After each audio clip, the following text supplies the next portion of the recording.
एक गांव में रघु नाम का एक गरीब किसान अपने परिवार के साथ रहता था। उसके 4 पुत्र थे। घर में गरीबी कुछ इस तरह से थी कि कभी भोजन बन पाता था तो कभी उपवास करके भूखे पेट सोना भी पड़ता था। धीरे धीरे समय बीतता गया और बच्चे भी बड़े हो चले थे। अब रघु ने अपने बड़े बेटे की शादी करने का मन बनाया। अब हमें अपने बेटे राघव की शादी कर देनी चाहिए। क्यों, तुम क्या कहती हो? आखिर बहू आ जाएगी तो तुमको भी तो आराम मिल जाएगा। विचार तो आपका ठीक है, पर हम जैसे गरीब के घर में अपनी बिटिया कौन देगा?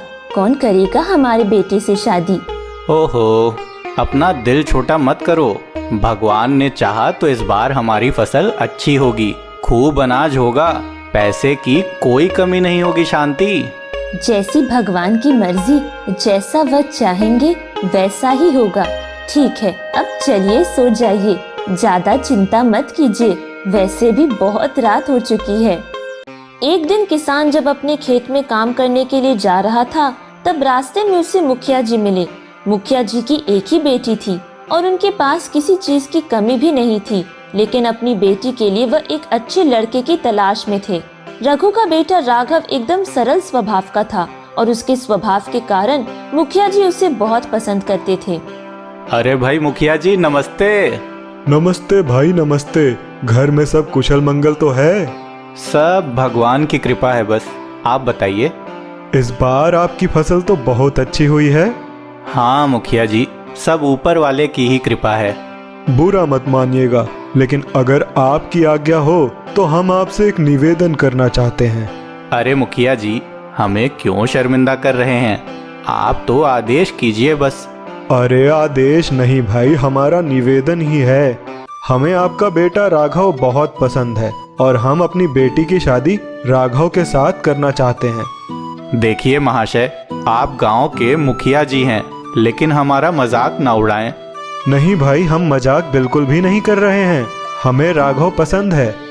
रघु को विश्वास ही नहीं हुआ कि उसके बेटे के लिए इतना अच्छा रिश्ता आया है और उसने मुखिया जी का निवेदन स्वीकार कर लिया। इसके बाद रघु के बेटे राघव की शादी बड़े धूमधाम से मुखिया जी की बेटी उषा से हो गई। शादी के बाद उषा अपने सास ससुर की दिन रात सेवा करती थी।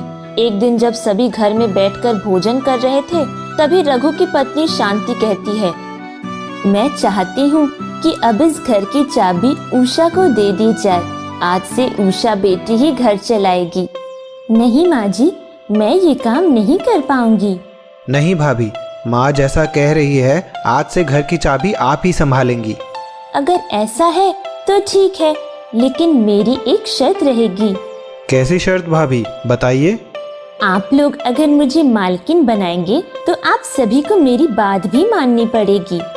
थोड़ी देर के लिए सभी सोच में पड़ जाते हैं, लेकिन आपस में विचार विमर्श करने के बाद वह उषा की शर्त को मान लेते हैं। ये लो बेटी, घर की चाबी, आज से तुम इस घर की मालकिन हो। अब संभालो अपनी जिम्मेदारी। उषा ने अपने सास ससुर का पैर छूकर आशीर्वाद लिया और कहने लगी, आज से जो भी व्यक्ति इस घर के बाहर जाएगा तो बाहर से कुछ न कुछ कमा कर ही आएगा, यानी कि उसे कुछ लेकर ही घर में वापस आना होगा, चाहे वह मिट्टी ही क्यों न हो। चारों भाई यह सुनकर बहुत हैरान हुए और अब से जो भी व्यक्ति घर से बाहर जाता, वह घर आते समय कुछ न कुछ कमाकर, यानी कुछ न कुछ लेकर ही घर आता था। कभी कोई जलाने के लिए सूखी लकड़ी तो कोई जानवरों को खिलाने का चारा लाया करता था, चाहे सब्जी ही क्यों न लानी पड़े, लेकिन कोई भी घर में खाली हाथ नहीं आता था। एक दिन जब छोटा बेटा अरुण अपने दोस्तों के साथ कहीं से घूमकर घर वापस आ रहा था, तो उससे परेशान देखकर उसके दोस्त ने उससे पूछा, अरे अरुण, क्या हो गया? ये मुंह क्यों लटका रखा है? अरे कुछ नहीं, हमारी भाभी ने आदेश कर रखा है कि घर वापस जाने पर हम सबको अपने साथ कुछ न कुछ लेकर ही जाना होगा। अब समझ ये नहीं आ रहा कि लेकर जाऊं क्या। अगर ऐसा ही है तो सुनो, वहाँ दूर एक जानवर मरा है, उसकी हड्डी ले लो और ले जाकर अपनी भाभी को दे देना, फिर वो आज से कुछ भी लाने को नहीं कहेंगी। अरुण को अपने दोस्त का सुझाव बहुत पसंद आया। उसने उस मरे हुए जानवर की हड्डी उठाई और उसे लेकर घर पहुंच गया। उसके हाथ में जानवर की हड्डी देखकर उषा डर जाती है। भाभी इसे कहाँ रखूं? आपने ये हड्डी क्यों पकड़ रखी है हाथ में? अरे भाभी, आपने ही तो कहा था कि खाली हाथ घर नहीं आना है, तो बस मैं इसे ले आया। ठीक है, इसे ले जाकर छत के ऊपर रख दीजिए। अरुण ने सोचा था कि ऐसा करने से भाभी उसे बाहर से कुछ भी लाने को नहीं कहेंगी, लेकिन वैसा कुछ भी नहीं हुआ। वह जानवर की हड्डी को ले जाकर छत के ऊपर रख देता है। उधर उस राज्य की महारानी एक दिन जब नदी के किनारे अपनी सहेलियों के साथ स्नान कर रही थी, तो उन्होंने अपना सामान और 9 लखा हार नदी के किनारे ही रख दिया था। उसी समय ऊपर से एक बाज जा रहा था और उसकी नजर उस चमकते हुए 9 लखे हार पर पड़ी। उस बाज ने हार को कीड़ा समझकर उठा लिया और लेकर उड़ गया।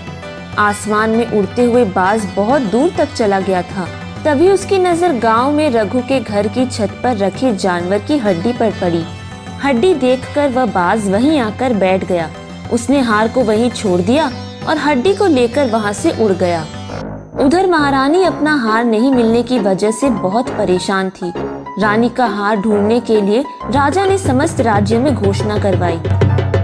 सुनो सुनो सुनो, महारानी का 9 लखा हार खो गया है। जो भी व्यक्ति उसे खोज कर लाएगा, राजा उसे मुंह मांगा इनाम देंगे। इसके बाद कुछ दिन बीत जाते हैं। दिवाली आने वाली थी और लोग अपने अपने घरों की साफ सफाई कर रहे थे। राघव की पत्नी उषा भी अपने घर की साफ सफाई कर रही थी। सारे घर की साफ सफाई करने के बाद जब उषा घर की छत की सफाई करने के लिए जाती है, तो उसकी नजर उस 9 लखा हार पर पड़ती है। अरे ये क्या? ये तो बहुत कीमती हार है। कहीं ये महारानी का हार तो नहीं? इतना कीमती हार तो केवल उनका ही हो सकता है। हाँ। उषा हार को लेकर घर में आती है और सभी को बुलाकर उस हार को दिखाती है। शायद रानी का 9 लखा हार यही है। आप लोग इसे लेकर राजा के पास जाइए और ध्यान रहे, अगर राजा साहब कुछ भी इनाम दे तो उसे नहीं लेना है। लेकिन भाभी, आप भी साथ चलिए। ठीक है। रघु अपने परिवार को लेकर राजा के दरबार की तरफ चल देता है। साहब, हम पास के ही गांव से आए हैं और महाराज से मिलना चाहते हैं। आप सब यहीं रुकें, मैं राजा साहब से पूछकर अभी बताता हूँ। महाराज की जय हो। हुजूर, दूर के गांव से कुछ लोग आपसे मिलने आए हैं। अच्छा, जाओ उनको सम्मान के साथ यहाँ लेकर आओ। इसके बाद सभी दरबार में आकर राजा को प्रणाम करते हैं। क्या बात है, आप लोग क्या चाहते हैं? हुजूर, हमें यह हार मिला है और ऐसा लगता है कि यह महारानी का 9 लखा हार है, इसीलिए हम इसे आपके पास ले आए। हार को राजा के पास पहुंचाया गया। रानी हार देखकर बहुत प्रसन्न होती है और राजा से कहती है, राजन, इन्हें मुंह मांगा इनाम दिया जाए। अरे हाँ हाँ बिल्कुल, क्यों नहीं, बताइए आप सबकी क्या इच्छा है? राजा के पूछने पर किसी ने कोई जवाब नहीं दिया, इसलिए राजा ने फिर से पूछा।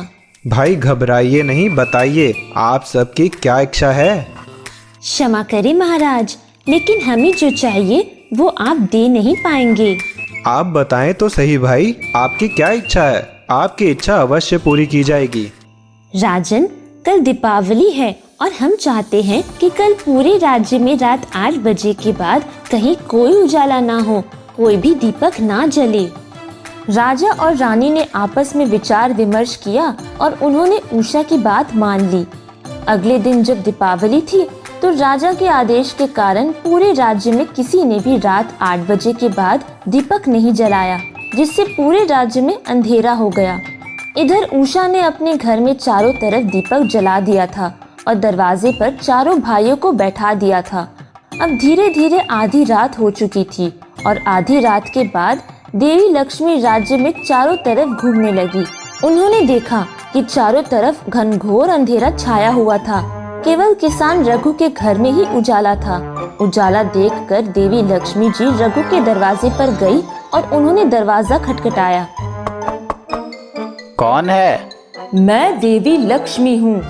इतना सुनकर उनमें से एक भाई उषा के पास जाता है और उसे बुलाकर लाता है। कौन है? देवी लक्ष्मी। क्या बात है? हमें अंदर आना है। कब तक के लिए? 1 सप्ताह के लिए। जगह नहीं है, आप कहीं और जाइए। उषा के इतना कहने पर देवी वहाँ से चली जाती है और राज्य में भटकते रहती है। उधर सभी भाइयों को अब नींद आ रही होती है, लेकिन उषा उन्हें सोने नहीं देती है और सभी भाई दरवाजे पर ही पहरा देते रहते हैं।